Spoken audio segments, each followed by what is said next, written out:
Mən Sultan Xan Bahlıman. Qardaşım İrəğanın adından şəhid qardaşımız Mirəli qardaşımızın əziz xatirəsinə həsr edirəm. Allah rəhmət eləsin. Amin.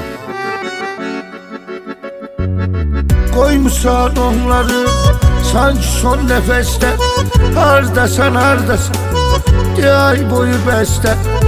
Atan elə ağlıyır məzarının üstə, anan elə ağlıyır. Qoymusan onları sanki son nəfəsdə, hardasan hardasan ay boyu bəstə.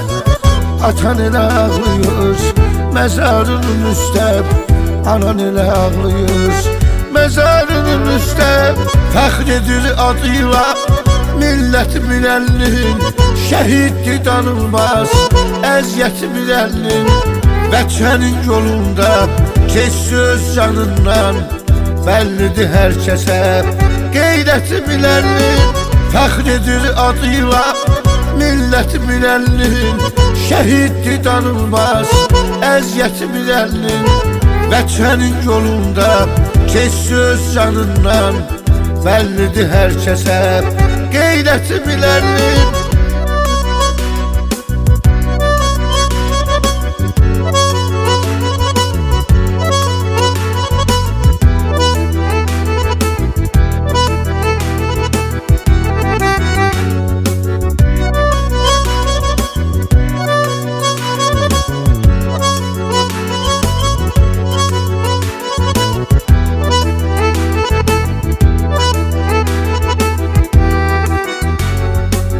Gel eylə dərdinə, dərmanın hardasan, yox eylə qüssəsin, hicranın hardasan. O sənin balandır, sənin hər şeyindir, axıdır göz yaşın. Gel eylə dərdinə, dərmanın hardasan, yox eylə qüssəsin, hicranın hardasan. O sənin balandır, sənin hər şeyindir, axıdır göz yaşın.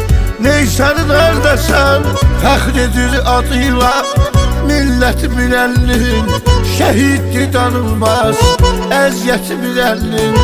Vətənin yolunda keç söz canından, bəllidir hər kəsə qeyrəti biləlinin. Fəxr edir adıyla millət biləlinin, şəhiddir danılmaz əziyyət biləlinin. Vətənin yolunda keç söz canından, bəllidir hər kəsə qeyrəti biləlinin.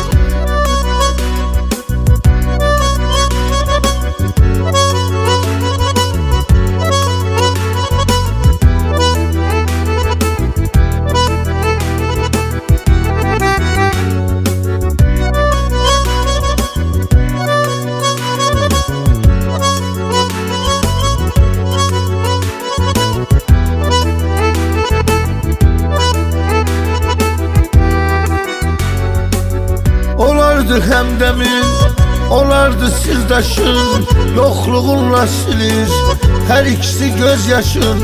Hardasan gəl yetiş, onların dadına elə fəryad edir.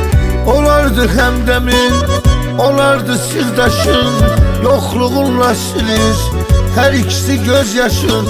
Hardasan gəl yetiş, onların dadına elə fəryad edir. Həm bacın qardaşın fəxr edir adıyla millət biləlinin, şəhiddir danılmaz əziyyət biləlinin. Vətənin yolunda keç söz canından, bəllidir hər kəsə qeyrəti biləlinin. Fəxr edir adıyla millət biləlinin, şəhiddir danılmaz əziyyət biləlinin. Vətənin yolunda keç söz canından, bəllidir hər kəsə qeyrəti biləlinin.